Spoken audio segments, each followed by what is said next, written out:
나는 모릅니다 라는 제목으로 말씀을 잠시 전하고자 합니다. 오늘 말씀을 묵상하면서 개인적으로 베드로의 심경이 궁금했습니다. 왜냐하면 그를 둘러싼 환경들이 워낙 급변하였고 그와 함께 본인의 말과 행동도 또 180도 급변했기 때문에 그렇습니다. 행동이 변했다는 것은 심경에 변화가 있었다는 것이기 때문에 말씀을 이제 묵상하면 묵상할수록 그의 심경, 베드로의 마음이 궁금해졌습니다. 그래서 그의 심경을 말씀을 가지고 헤아리면서 따라가다 보니까 베드로가 예수님을 어떠한 이유로 부인했는지, 그리고 그를 향한 예수님의 심경은 또한 어떠했을지 조금이나마 느낄 수가 있었습니다. 베드로는 아시는 것처럼 말과 행동이 굉장히 빠른 그리고 급한 사람이었습니다. 말과 행동이 급하다 하면 저는 개인적으로 일단은 부정적으로 느껴집니다. 그런데 조금 다른 면에서 긍정적으로 본다고 한다면 마음이 어린아이처럼 순수하기 때문에 무언가를 누군가를 찰떡같이 믿어서 나오는 행동일 수도 있지 싶습니다. 제자들이 풍랑 속에서 예수님이 걸어오심을 함께 목격을 하지 않습니까? 그런데 그 많은 여러 제자들이 있었을 텐데 그 제자들 가운데 오직 베드로만 주여 나를 오라하소서라고 그 난리인 그 상황 속에서 예수님을 향해서 외칩니다. 그리고 오라 하시니 예수님께서 그렇게 말씀하시니까 그냥 바다 위로 뛰어듭니다. 그래서 이런 생각도 들었습니다. 신앙생활에서 조용히 조심스럽게 지내는 것보다는 때로는 베드로처럼 가끔은 말과 행동으로 확 질러보는 것도 필요하겠다라는 생각이 들었습니다. 물론 뒷감당을 해야 되는 개인의 몫도 있습니다. 그러나 그 과정 가운데 나의 실체가 이제 드러나게 되거든요. 그리고 그 실체가 보이면 변화의 가능성이 생기는 겁니다. 분명하지는 않지만 제가 이제 그 신학생 아마 후보생쯤 되었던 시절이었는데요. 신학생 아직 신학교를 들어가기는 저 직전이었습니다. 그런데 참 이상하게도 그때 하나님에 대한 의심이 찾아와서 나 이제 교회 안 갈 거야 라고 신학생 후보신 분들이 있었는데 교회에 그렇게 선포를 하고 교회를 한 6개월 가까이 나가지 않았었던 적이 있었습니다.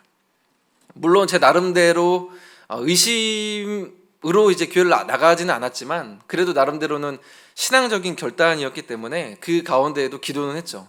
하나님 살아계신다면 뭔가 좀 어떻게 해달라고 그렇게 기도를 그래도 꾸준히 했던 것 같습니다. 그런데 그 기간을 통해서 오히려 믿음이 생겼습니다. 진짜 하나님이 살아계시는구나. 그 교회를 안 나갔던 그 시간을 통해서 오히려 믿음이 생겼습니다. 붙잡혀 끌려가는 예수님을 베드로가 바라보면서 뒤 쫓아가는데 그때 베드로의 심경은 어떠했을까요? 그리고 곧 이어서 3번 예수님을 부인을 하는데 그때 베드로의 심경은 어떠했을까요? 본문을 통해서 우리가 좀 살펴보기를 원하는데요. 54절인데요. 예수를 잡아 끌고 대제사장의 집으로 들어갈새 베드로가 멀찍이 따라가니라. 베드로는 그 집 앞마당이라고 할 수 있는 대제사장의 집 뜰까지 예수님을 따라갑니다. 그런데 54절 마지막에 보면 그냥 따라가는 게 아니라 멀찍이 따라가니라 라고 기록을 합니다.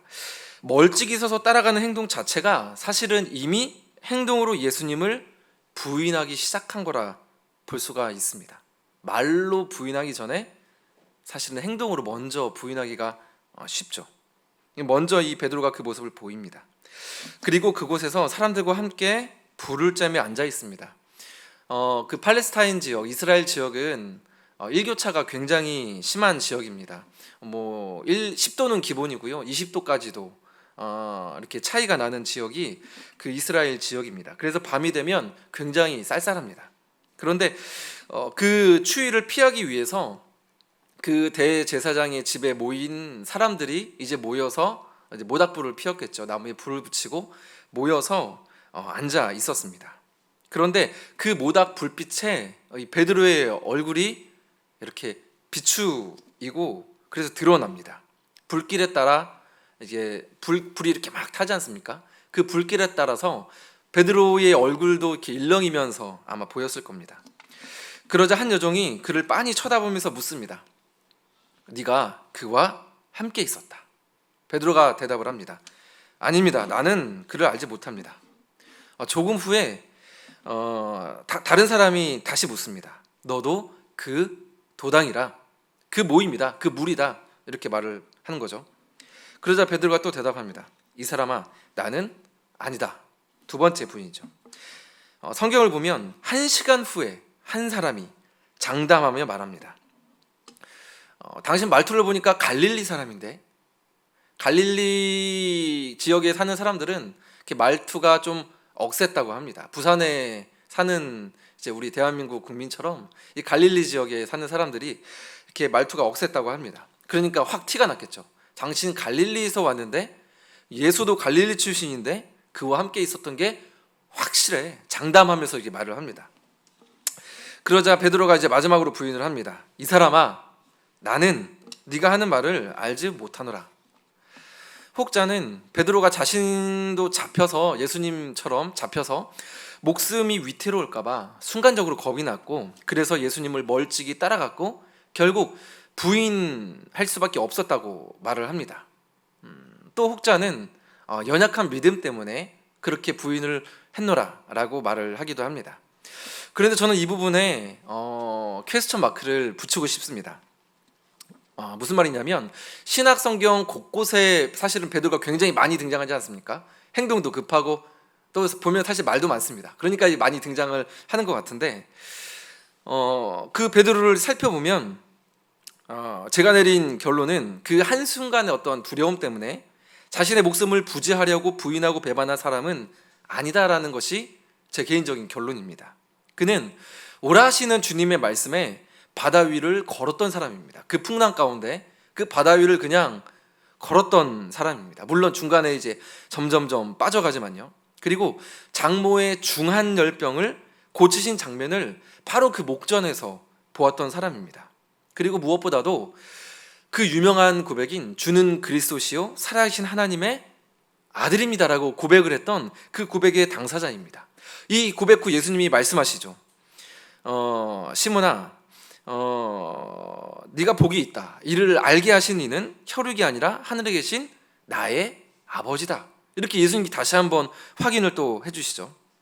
그리고 예수님을 잡으러 온 큰 무리, 성경을 이렇게 좀 살펴보면 그 복음서마다 다르지만 큰 무리라고 표현하는 복음서도 있거든요. 큰 무리, 그 큰 무리에는 대제사장, 성전의 경비원, 그리고 그 제사장들의 종들, 이런 무리들이, 큰 무리들이 예수님을 잡으러 온 겁니다. 그런데 그 큰 무리를 향해서 베드로가 혹시나 모를 상황이 대비해서 품에 품고 있던 단칼을 빼어서 그 온 사람의 종이죠, 대제사장 종인 말고라는 사람의 귀를 베어버립니다.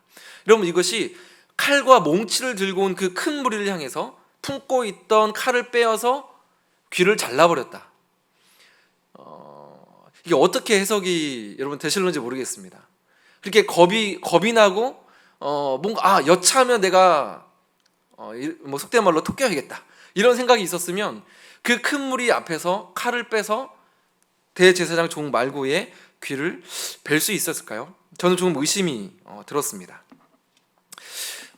그래서 결국 제가 내린 결론은 베드로는 정말로 여차하면 자신의 목숨도 던질 마음이 있었던 겁니다.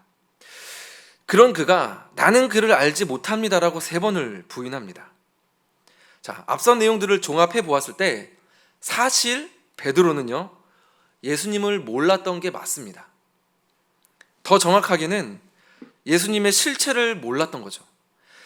예수님이 그리스도이심도 하나님의 아들이심도 알았지만 이 땅에 죽기까지 낮아지신 그 예수님을 몰랐던 겁니다. 저렇게 아무런 저항도 하지 않고 붙잡혀서 조롱당하고 매맞고 있는 예수를 나는 도무지 모르겠다는 말인 것이죠. 주님은 이 사실을 제자들에게 분명히 말씀을 하셨습니다. 여러 번. 그럼에도 불구하고 베드로는 그 말씀과 그 말씀을 하시는 예수님을 받아들이지 못했고 받아들이지 않았던 겁니다. 그 말씀들을 살펴보면 예수님이 그렇게 말씀하시는데 제자들은 그냥 지나가거나 이상한 말을 하거나 하면서 그냥 이렇게 지나쳐 버리는 것을 확인을 할 수가 있습니다. 그리고 예수님은 또 베드로의 부인도 예고하셨죠. 그럼에도 불구하고 오늘 말씀 그 같은 단락 바로 앞부분을 보면 제자들이 서로 다투는 장면이 나오는데요. 왜 다투느냐? 누가 더 크냐의 문제로 다툽니다.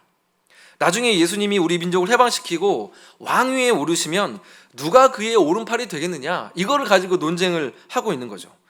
베드로는 예수님과 3년을 꼬박 동행한 수제자였습니다. 거기다가 예수님의 사역이 이제 정말 막바지에 이르렀습니다. 그럼에도 불구하고 베드로는 예수님이 누군지 몰랐던 겁니다. 자신의 기대는, 자신의 그 소망은 자신의 민족을 그 어떤 정치적인 억압으로부터 해방시키고 이곳저곳의 산적한 문제들을 다 해결하고 하나님의 아들이란 위상에 맞게 높은 자리에 예수님이 앉으시는 것, 그것이 본인의 기대였습니다. 그리고 그 자리의 오른편에 수제자인 내가 함께 올라서 내가 영광받고 사람들의 인정을 받고 찬사를 받고 영광받게 될 거라 생각했는데 그것과는 정반대의 모습이 자신의 눈앞에 펼쳐지니까 그게 너무나도 혼란스러웠던 겁니다. 그래서 어떻게 보면 나는 모릅니다. 나는 모릅니다. 나는 모릅니다. 3번 부인한 베드로의 말은 거짓말이 아니라 진실이었던 거죠. 즉 예수를 부인했던 베드로의 심경은 한마디로 요약할 수 있을 것 같습니다. 몹시 혼란스러움. 이게 예수님의 뒤를 멀찍이 따라갔던, 그리고 그 뜰 앞에 앉아 있었던 베드로의 심경입니다. 두려움보다, 물론 두려움도 있었겠죠. 그러나 혼란스러움이 더 컸을 겁니다. 3년 동안 주님과 함께 먹고 마시고 자고 또 말씀에도 보면 나와 함께 고난을 당했다, 시험을 당했으니까 나중에 너희들이 나와 함께 막 천국에 있을 거다, 이런 말씀도 예수님이 하시거든요. 근데 그렇게 함께 보냈습니다. 그런데 지금 주님의 모습은 그 기대와 너무나도 달랐습니다. 그의 머리와 가슴으로 지금의 상황이 도무지 이해가 안 되니까 내가 바라본 그 주님이 아니니까 멀찍이 따라갈 수밖에 없었던 거죠. 그래서 그 혼란스러움, 자신의 생각과 현실의 간극을 어떻게든 메워보려고 본능적으로 주님의 뒤를 쫓았던 겁니다. 제가 입장을 아무리 많이 바꿔서 생각해봐도 저라도 그랬을 것 같아요. 그리고 또 이런 생각도 들었습니다. 베드로는 결혼을 했습니다. 한 집의 가장입니다. 집에 와이프도 있고 자식이 있는지는 나오지는 않았지만 어쨌든 아내가 있습니다. 그리고 장모님도 계시죠. 그런데 여러분 입장 바꿔서 한번 생각을 해보십시오. 아내를 내버려 두고 배와 그물도 다 내팽개치고 예수님을 3년이나 함께 떠돌아 다녔습니다. 그런데 아무런 결과물도 없이 다시 집에 돌아가면 한 집의 가장으로서 아내의 얼굴을 마주할 면목이 있을까요? 저는 없을 것 같습니다. 뭔가 할 말이 있어야 되거든요. 그래서 베드로는 그 혼란스러운 마음을 어떻게 해야 할지 몰라 멀찍이나마 주님을 따라갔던 거죠. 이 3년간의 내 이 나름대로 정말로 이렇게 집도 안 들어가고 아내의 얼굴도 안 보고 그렇게 투자를 했는데 뭔가 이게 어떻게 된 건지를 알고 싶었을 겁니다. 따라갔는데 주님의 모습은 변함이 없습니다. 오히려 조롱과 매질은 더욱 심해지고 상황이 심각해짐을 아마 알았을 겁니다. 그리고 그가 맞닥뜨린 또 한 가지 사실은 예수님의 말씀처럼 스스로 예수님을 부인하고 있다는 사실이었습니다. 자신을 발견했던 거죠. 정말 자신만만했는데 예수님, 내가 옥에도 갈 수 있고 죽음의 자리에도 함께 갈 수 있습니다. 그렇게 호언장담했는데 자신의 실체를 보고 만 거죠. 우리도 이러한 혼란스러움을 결코 여러분 피할 수 없습니다. 진정 예수님을 여러분 따르기를 원하십니까? 그렇다면 반드시 그 겪을 수밖에 없는 혼란스러움이 있습니다. 반드시 찾아옵니다. 그리고 그 혼란스러움을 피하시면 안 됩니다. 나의 실체가 여러분 드러나야 합니다. 실체가 드러나지 않으면 변화가 없습니다. 그래서 나의 기대와 하나님 되심이 부딪히는 그 지점이 있고 그 지점을 반드시 지나야만 우리는 골고다에까지 이르를 수가 있습니다. 어제도 첫날 문영 목사님의 설교 가운데 같은 대목이 있었죠. 아마 기억나실 겁니다. 내 생각 그리고 성경, 하나님의 뜻, 이것이 계속적으로 충돌을 한다고요. 내가 알고 싶은 예수님, 내가 붙들고 싶은 예수님이 계십니다. 그러나 동시에 내가 아직 모르는 예수님 계십니다. 그리고 뿐만 아니라 내가 별로 알고 싶지 않은 예수님 계십니다. 외면하고 싶은 예수님 계십니다. 만약 그렇다면 바로 그것이 예수님을 부인하는 것입니다.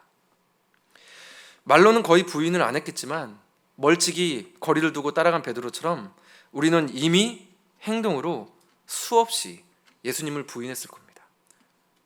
저 또한 엄청 많이 수없이 예수님을 부인했을 겁니다. 그 중에 하나를 꼽자면 예수님의 낮아지심이 아닐까 싶습니다. 그 상황 가운데를 한번 떠올려 본다고 한다면요. 낮아지는 것 우리는 잘 못합니다. 내가 받을 영광이 없고 인정받음이 없는 낮은 자리에 거하는 것 참 힘듭니다. 인내하기도 힘듭니다. 지금 제가 오직 하나님의 영광을 위해서 이 자리에 섰을까요? 죄송하지만 아닙니다. 솔직히 앞으로도 아무리 생각을 해봤는데 별로 자신이 없습니다. 오늘 말씀을 준비하면서도 저는 제가 받을 영광을 분명 생각했습니다. 지금 이 시간에도 사실은 이 자리에 계신 성도 여러분들을 겁나게 생각하면서 의식하면서 말씀을 전하고 있습니다. 어떻게 들으실까 하고 말이죠.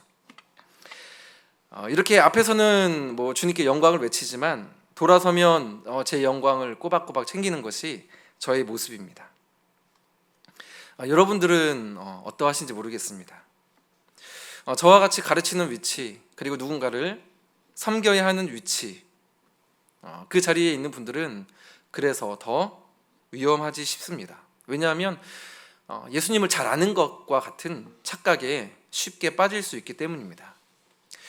교만이 패망의 선봉이 되는 이유, 교만이 넘어짐의 앞잡이가 되는 이유는 위와 같은 착각 때문에 더 이상 하나님을 알려고 하지 않기 때문입니다.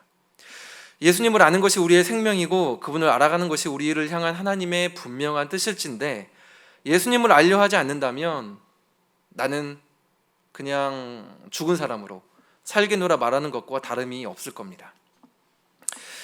그래서 우리는 베드로가 앉았던 그 야밤의 모닥불 앞에 앉아야 합니다.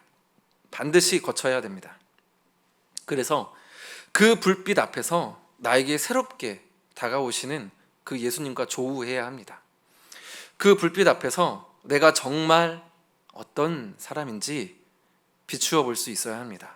내가 정말 예수님을 잘 아는 자가 맞는가?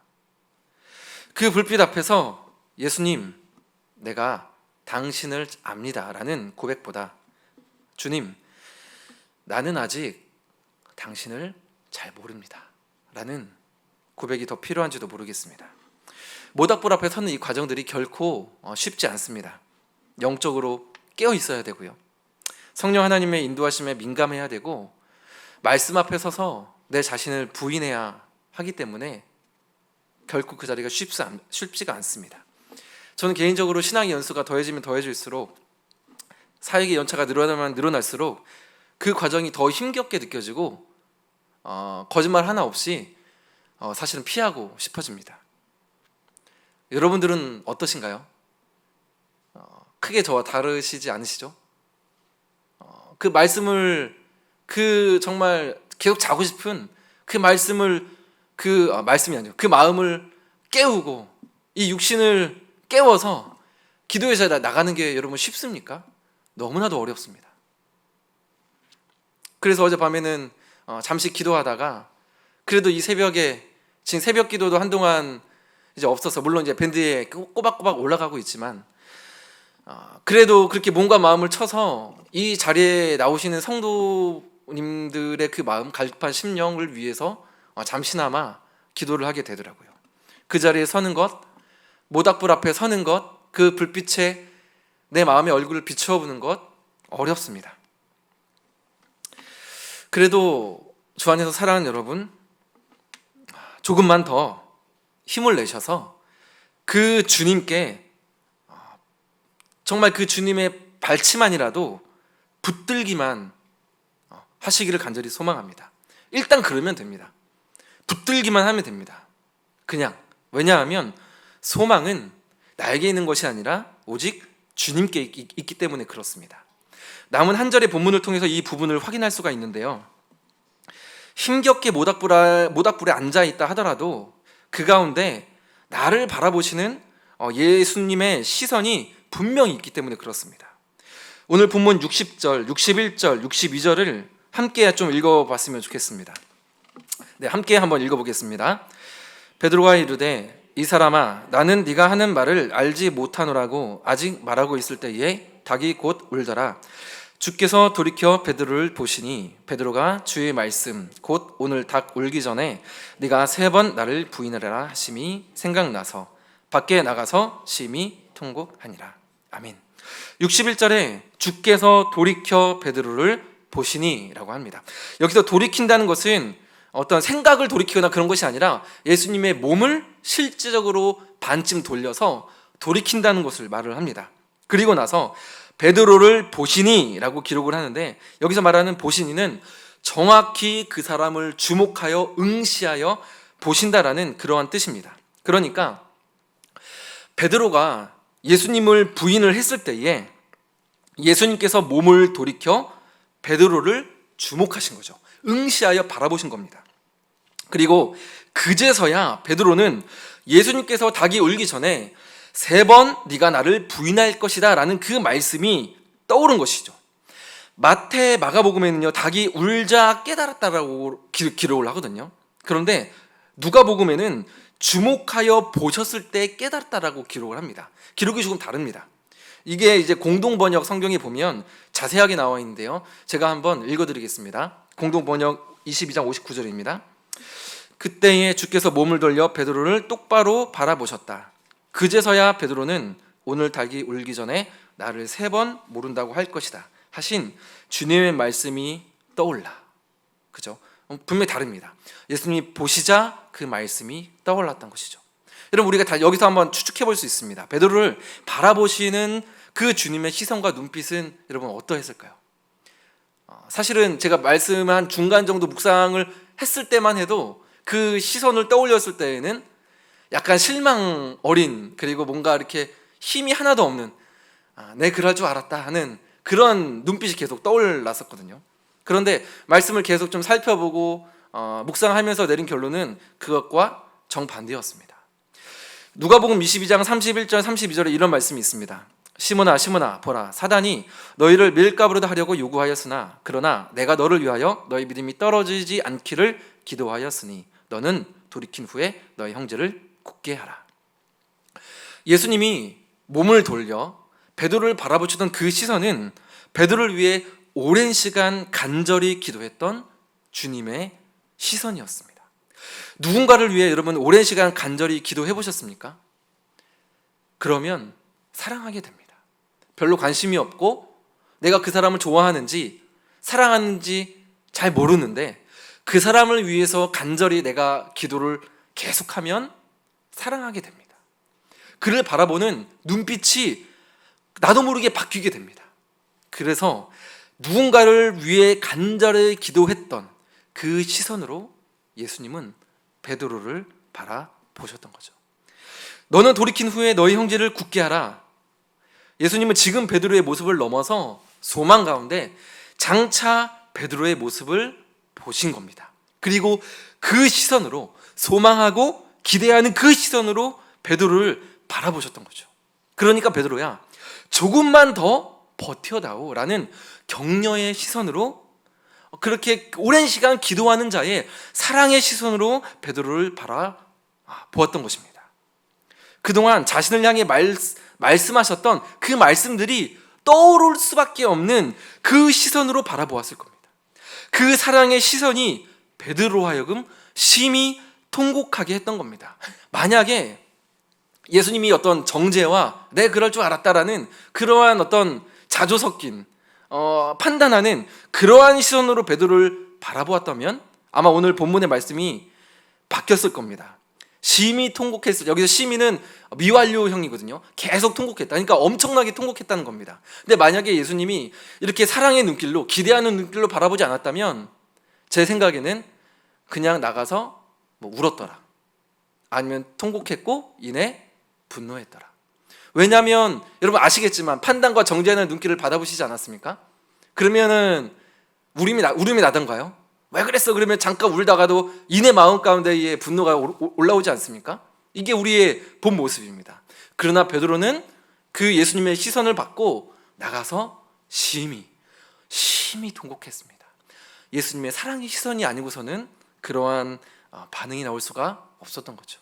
전 여기서 그런 생각도 해봤습니다. 만약에 가룟 유다가 버티고 스스로 목숨을 끊지 않았다고 한다면, 예수님의 부활시까지 버티고 살아남았었다고 한다면 예수님은 가룟 유다도 용서해 주셨을 것이다 라는 생각도 해보았습니다. 주 안에서 사랑하는 여러분, 이제 말씀을 정리하려고 합니다.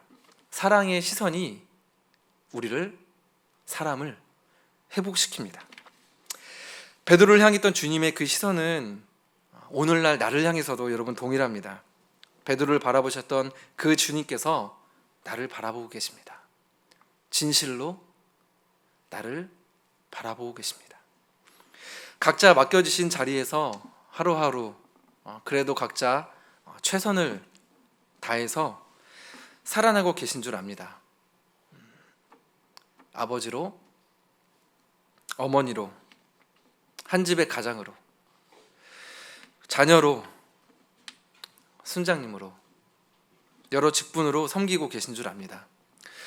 그 가운데 때로는 나의 부족함과 연약함에 한숨을 쉬기도 하고, 나도 모르게 자책을 하기도 하고,